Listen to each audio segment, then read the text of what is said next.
I was in the middle of editing the video for today, and it was looking like it was going to be about 45 minutes long. And Brielle says, "Dad, just go make a quick video that says this is part 1 of 2 videos."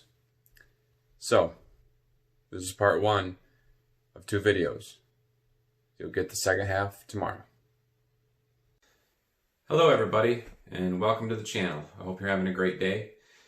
Today, we're going to talk about my 870 shotgun. Yesterday's video, we showed you around the new hunter-gatherer headquarters room, the room that we redid, and I discussed my Remington 870 12 gauge pump shotgun. And the reason I bought that shotgun, I bought it I think 21 years ago in Scranton, Pennsylvania, when I was stationed at Tobyhanna Army Depot.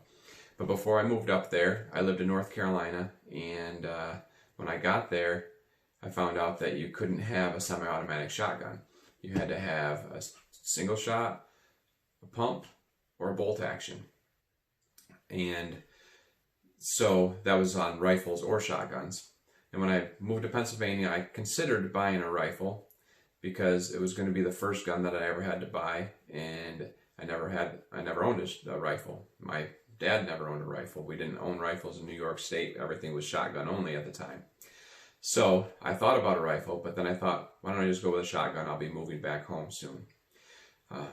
But the reason I had to buy a shotgun is because the gun that I owned, the only gun that I had owned at the time, was this one here. This is my grandfather's gun my father gave me. It's a Remington Sportsman 58, and it's smooth bore, single bead, semi-automatic. Pretty much all the ballooning just about off, and it's just been really worn, and it's shot a lot of deer, but I couldn't use it. I needed something different. So my father had bought a Remington 870 and the year before, and I decided I'd buy one too. So this is what I bought. It actually had a wood stock and fore end, and I swapped those out one day. I was in Walmart and they had them on clearance from $100 for the set to, I think they're on clearance for 25 bucks, so I picked them up. And this has got a rifled slug barrel, open sights. I put a scope mount on it that's a C underscope mount, and I threw a Bushnell Banner Dusk and Dawn scope on there. And this year, I was telling somebody that I never had an issue with it. I've had it for 20 years, and it's, you know, it's not a really high dollar scope, maybe 100 bucks, but man, it's really lasted me a long time. And then this year, I had an issue with it.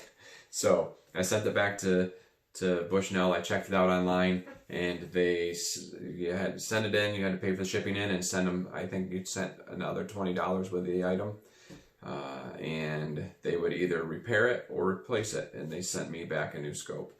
So the only other things on here, I have a Sims Vibration Laboratories recoil pad, and I have this sling. I think it's called the Amazing Sling.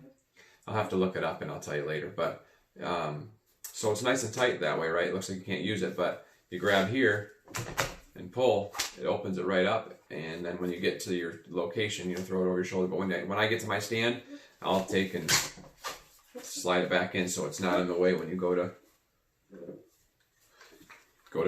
shoot. So I went to my local gun shop and asked them for some used rings because they usually have them. And these, I'd rather have these rings than the ones that are on here, even though they've worked. These seem like they're a little wimpy, and they have the 2 screws on the one side, and it slides into a groove over here, just a regular Weaver scope rings.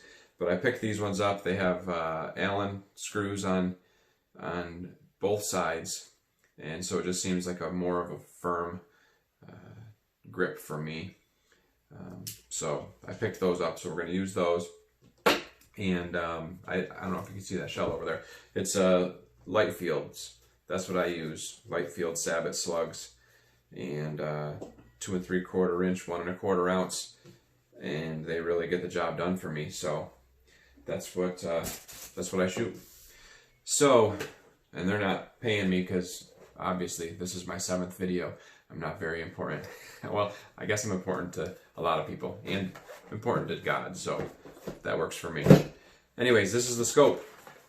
My scope this year, when it screwed up, I went out, it was freezing out, and I thought that there was something iced up in it or whatever. When I adjusted it,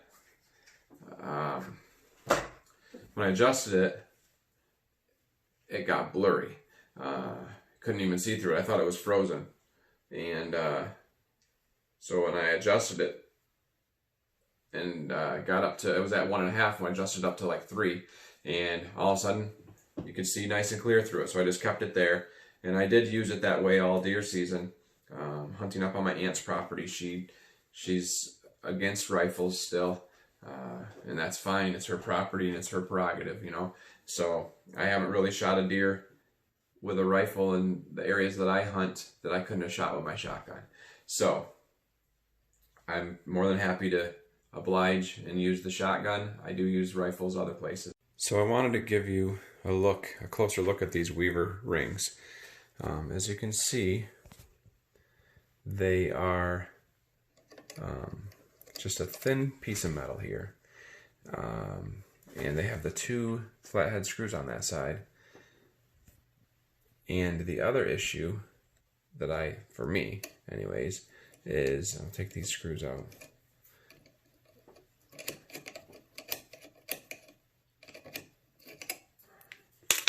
Is the way that they hook in. They have this little slide. Let me see if I can get it to focus in there. It's a little groove under here that this just hooks into, which I'm sure is strong, but I don't like the way it does it. So it just locks onto there, and then it comes over and bites down and clamps. So I would rather use a different scope ring that hooks on both sides, like this one here, and it's got a little bit heavier ring to it, just a little more strength and a little bit more bite on the screws.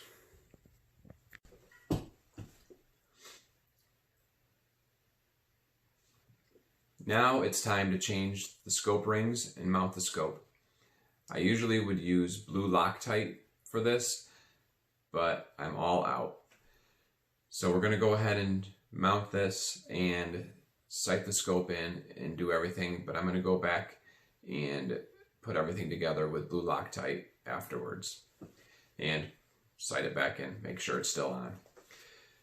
So I was telling you earlier about these rings, how I don't really prefer them over the other ones.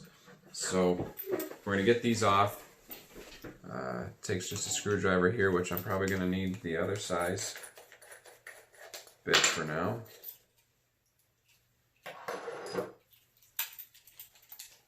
Now that I wasn't prepared for the, let's see here.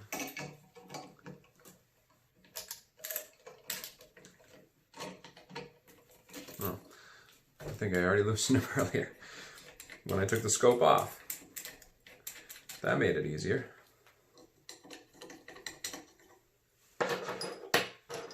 We'll set these in here so I don't lose any parts. And the new ones.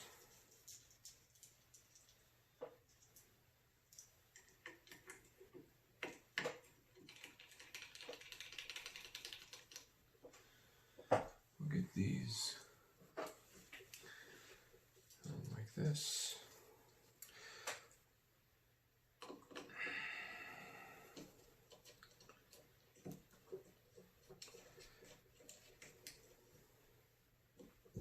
I don't currently have a torque screwdriver. I have been looking at them. It is something that I would like to get, but I don't really have any extra gun tool money at the moment. So I'll use what I've got and just try not to over tighten, but do it to where it feels snug enough. Like I said, I'm going to come back through with some blue Loctite later on and do this all over again anyways.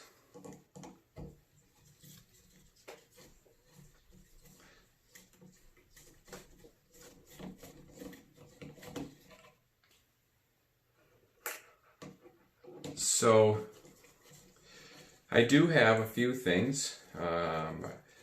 Initially, the way I used to put scopes on, I would just pull it up to my cheek and kind of rotate the scope until it looked like it was level,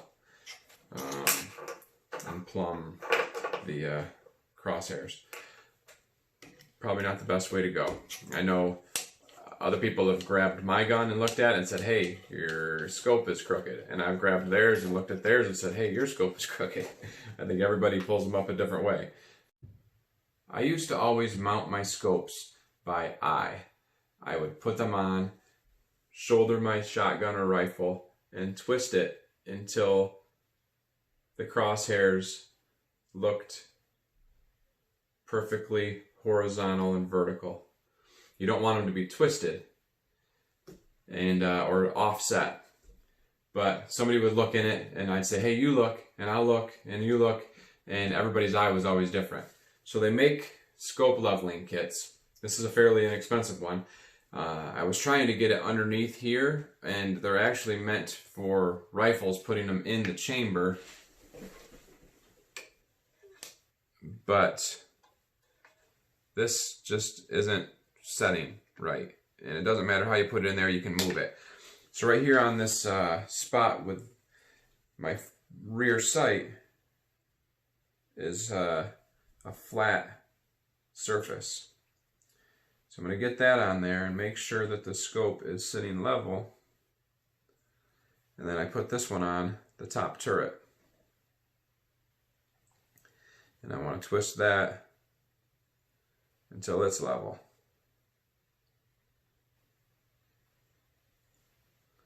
A little here, a little there, until it's just right.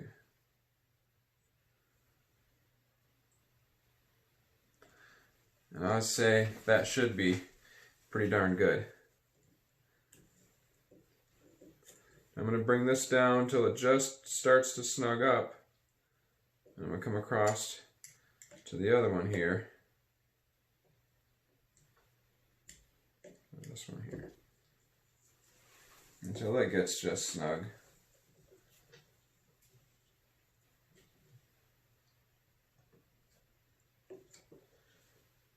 A little bit more on this side.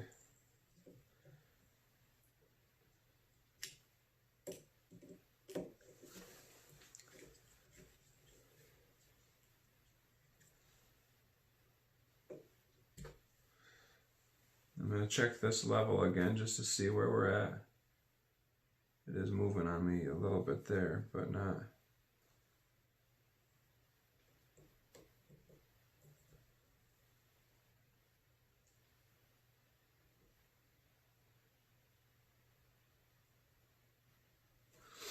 I think we're pretty darn good.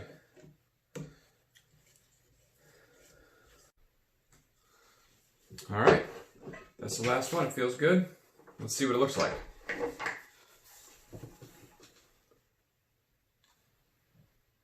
Looks pretty good to me. We'll have to see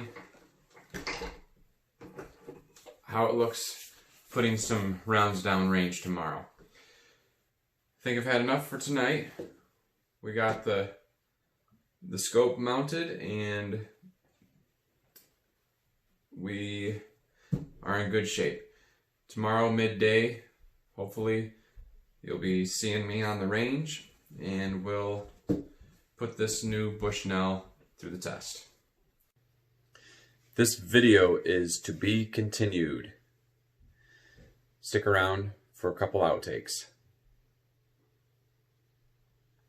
So I bought this gun at Dick's Sporting Goods in Scranton, Pennsylvania, and I decided to put on a scope.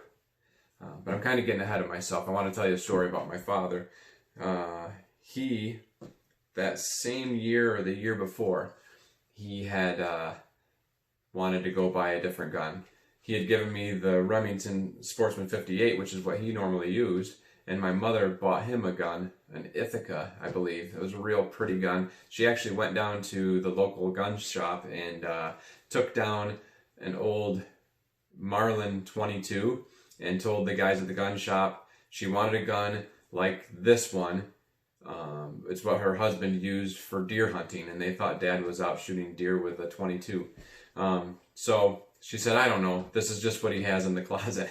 So she had bought him that other semi-automatic, and it would jam on him all the time. And he was pretty frustrated with it, so he decided he needed to go get a different gun. And he'd always had semi-automatics, but he went down, and the semi-automatics, are more expensive. So he decided to get a Remington 870. And I called him from North Carolina, that's where I lived at the time, and asked him how deer season was going. It was getting ready to be time, and I would call up and live vicariously through him until I would go on leave on Thanksgiving and come up to deer hunt every year. And he told me he was buying a shotgun. He was buying a Remington 870. I said, oh, you're buying a pump? I thought you wanted a semi-automatic. He's like, yeah, but they cost too much. I was going to buy a pump. I said, oh. And he's like, and then I'm going to put a scope on it. I put a scope on it. I said, you put a scope on it? He never hunted with a scope. And he's like, yeah, it's going to help, for those longer shots. And so he had done this setup. He put a C under scope mount so he could still see his rifled sights. And set up his rifle sights at 50 like mine are. And he set up his scope at 100. So I asked him what scope he had purchased, and he told me he bought one from Walmart. And it was, I said, oh, I can't believe you did that. He said, no, it was the middle of the road one, the $60 one, or $70 one, I didn't go cheap. I said, it's not going to be good. So he told me he sighted it in, and he shot, 15 times maybe, and the last shot was dead bullseye. It was all over the place before that, but the last one that he took was dead bullseye. So he figured it was ready.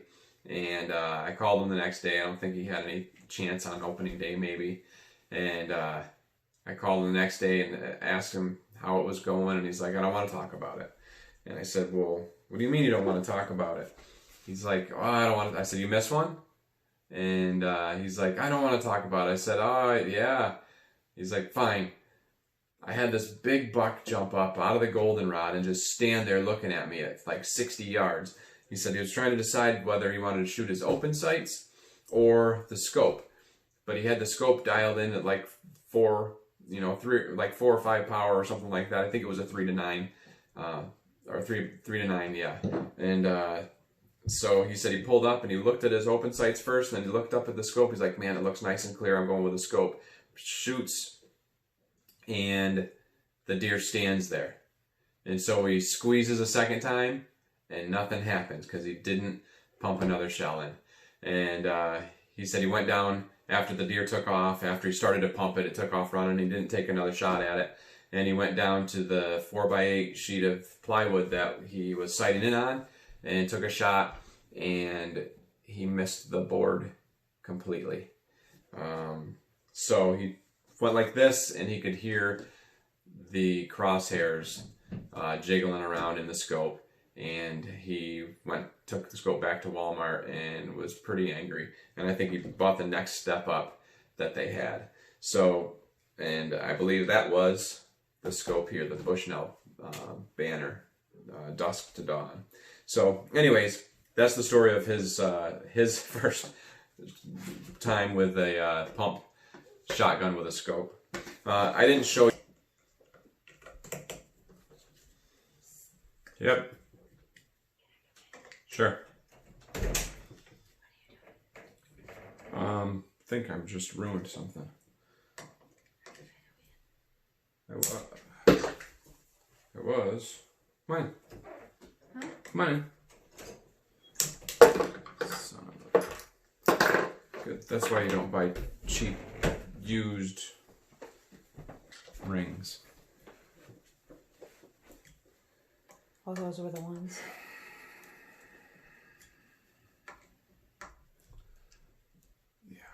Well, at least you didn't invest a lot of money in them. And they'll do the trick, but... I haven't heard you in a while, and so I'm like, I'm going to You know if I bed. was dead? Well, things got quiet up here. Yeah.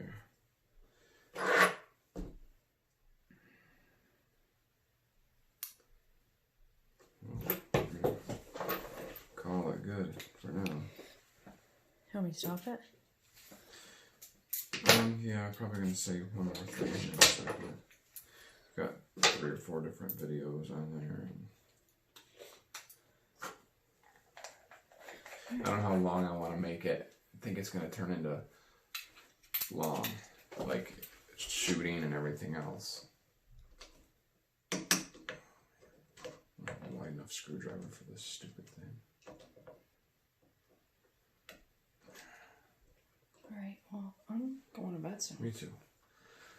It's going to be late, and you're getting up early. I'm Yeah. probably getting up right after you.